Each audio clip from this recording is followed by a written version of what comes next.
नमस्ते। मैं सुनीता सिंगाड़ा, सहायक आचार्य संस्कृत, स्वर्गीय श्री भिकाभाई भील राजकीय महाविद्यालय सागवाड़ा से श्रीमद् भगवद गीता के द्वितीय अध्याय का अध्ययन करते हुए हमने अपनी पूर्व की वीडियो में देखा कि श्री कृष्ण विषाद ग्रसित अर्जुन को निष्काम कर्म योग का संदेश देते हैं। वह अर्जुन से कहते हैं कि हे अर्जुन, तुम्हारे मात्र कर्म करने में ही अधिकार है, उसके फल में तुम्हारा कोई अधिकार नहीं है। कर्म फल के प्रति आसक्ति से रहित होकर के तुम कर्म करो और इस प्रकार सुख दुख लाभ हानि सभी परिस्थितियों में समत्व भाव रखते हुए कर्म करने से तुम कर्म के बंधनों में नहीं बंधोगे। इसी क्रम को आगे बढ़ाते हुए आज उससे आगे हम अध्ययन करेंगे। श्री कृष्ण अर्जुन से कहते हैं, कर्मजं बुद्धि युक्ता ही फलम त्यक्त्वा मनीषिणः जन्म बंधन विनिर्मुक्ताः पदम गच्छन्त्य अनामयम्। यहाँ पर निष्काम कर्म करने वाले विद्वान व्यक्ति को ही मोक्ष की प्राप्ति होती है। इस तथ्य का प्रतिपादन करते हुए श्री कृष्ण कहते हैं,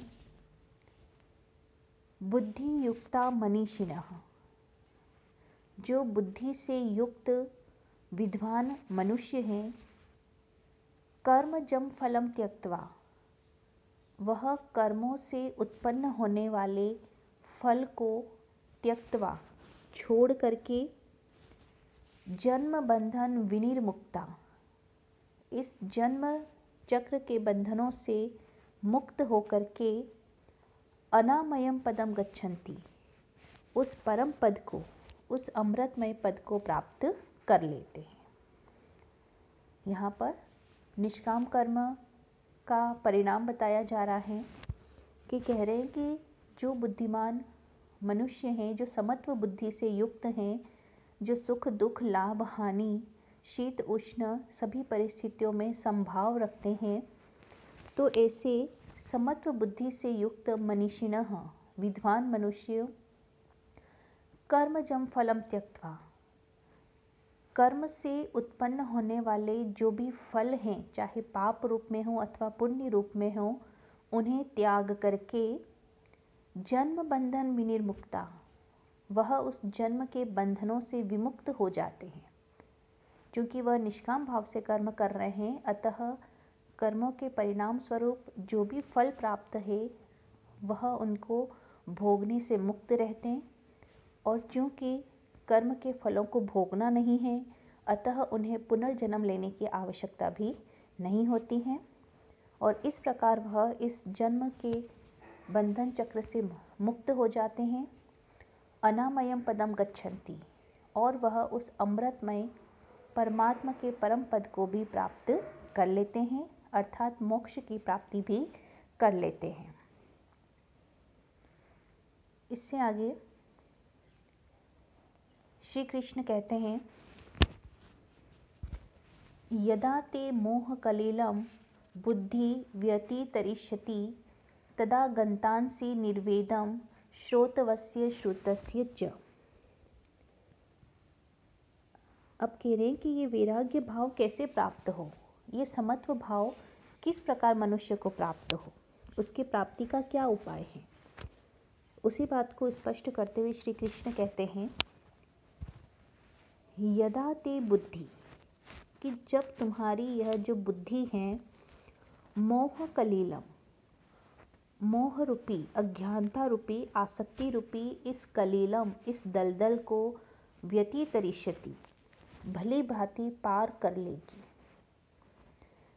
तदा गन्तासि निर्वेदं श्रोतवस्य श्रुतस्य च, और तदा तब श्रोतवस्य, जो भी सुनने के योग्य हैं, शास्त्रों के जो सुनने योग्य कथन हैं, श्रुतस्य, और जो तुमको सुन चुके हो, जो भोग तुम भोग चुके हो, उन सभी शास्त्रों के कथनों से निर्वेदम गंतासी, तुम वैराग्य भाव को प्राप्त हो जाओगे।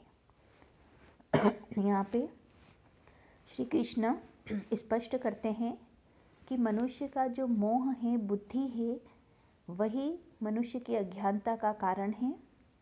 और जब तक ये बुद्धि उस मोह में आसक्त रहेगी, तब तक मनुष्य शास्त्रों के विभिन्न कथनों का अनुसरण करता रहेगा और उसकी बुद्धि कभी भी स्थिर नहीं रहेगी।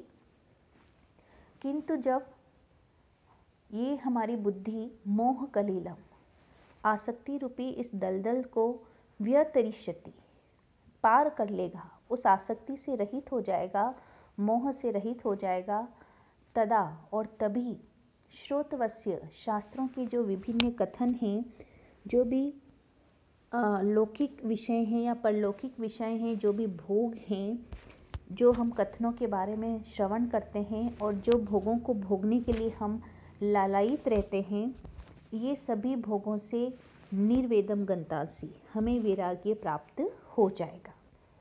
तो वैराग्य की प्राप्ति तभी संभव है जब हमारी बुद्धि मोह से रहित हो जाए।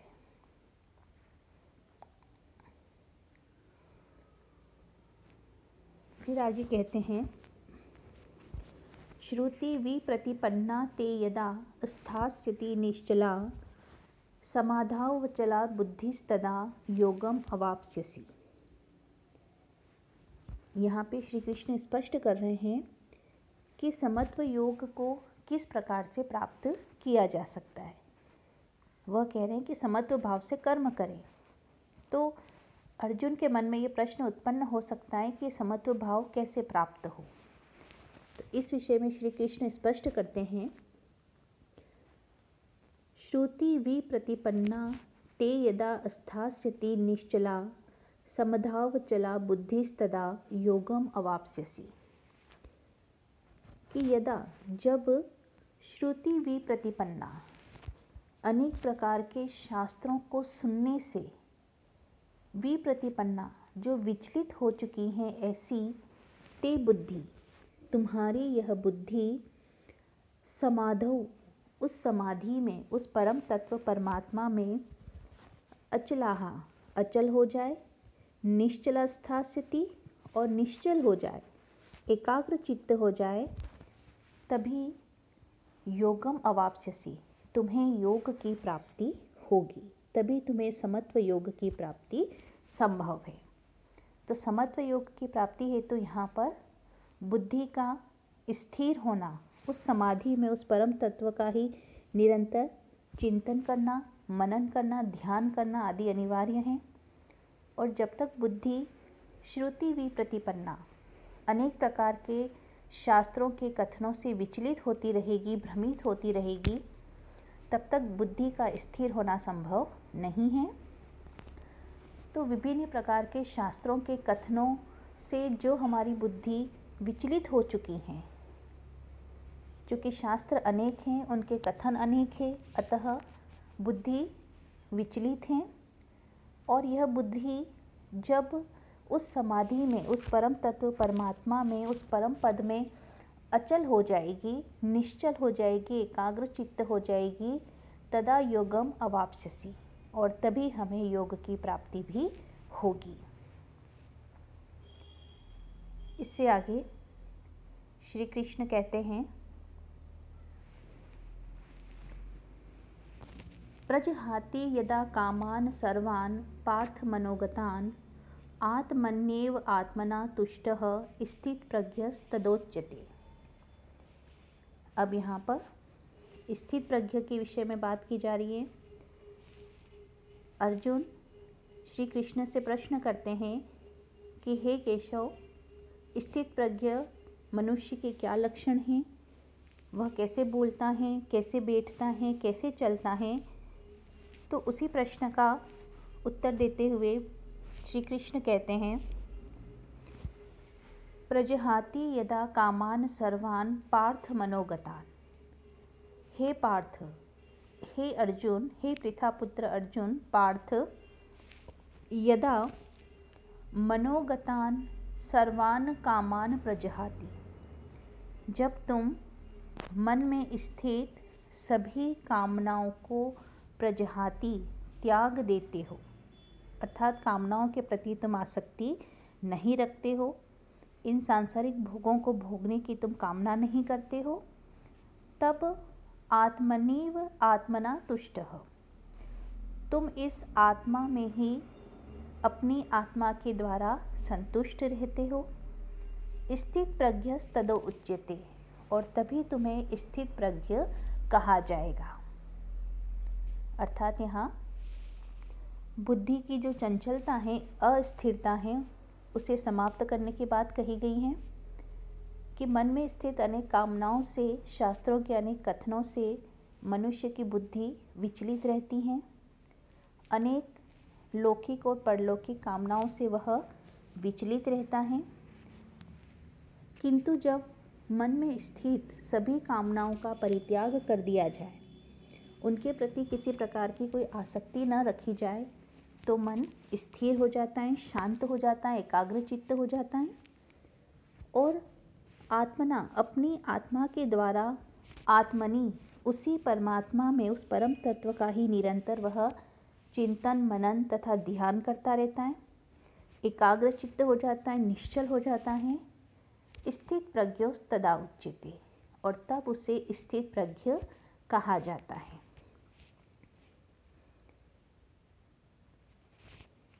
फिर श्री कृष्ण अर्जुन से कहते हैं, दुखेषु अनुद्विग्मनाः सुखेषु विगत स्पृह वितराग भय क्रोधः स्थित धी मुनिर उच्यते। उसी क्रम में स्थित बुद्धि वाले की विशेषता बताते हुए कहते हैं, दुखेषु अनुद्विग्मनाः, जो मनुष्य दुख प्राप्त होने पर उद्विग्न नहीं होता, जिसका मन दुख से व्याकुल नहीं होता, पीड़ित नहीं होता। सुखेषु विगत स्पृह, और सुखों के प्रति जिसकी कोई स्पृहा नहीं होती, जिसकी कोई कामनाएं नहीं रहती।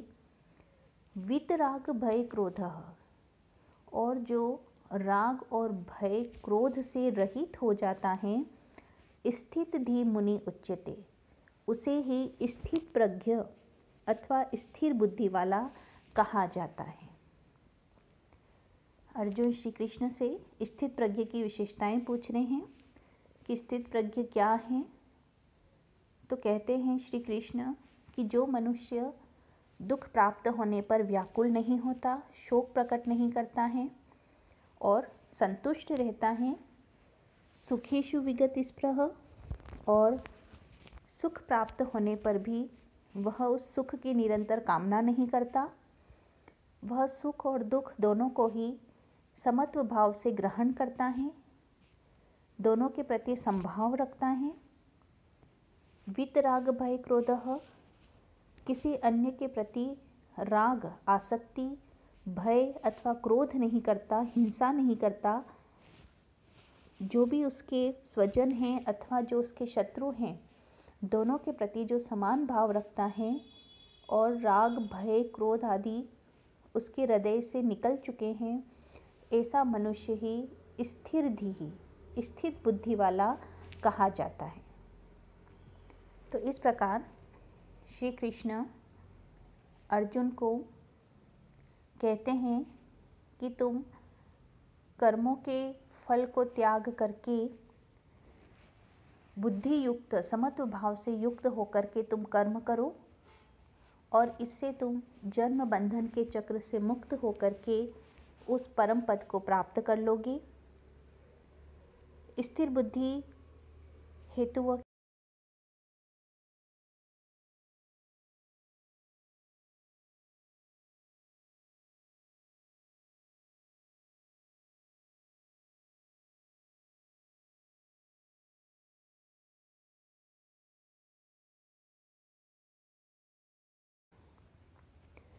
बुद्धि की स्थिरता के विषय में वो कहते हैं कि हमारी ये बुद्धि अनेक शास्त्रों के कथनों से विचलित हो चुकी हैं।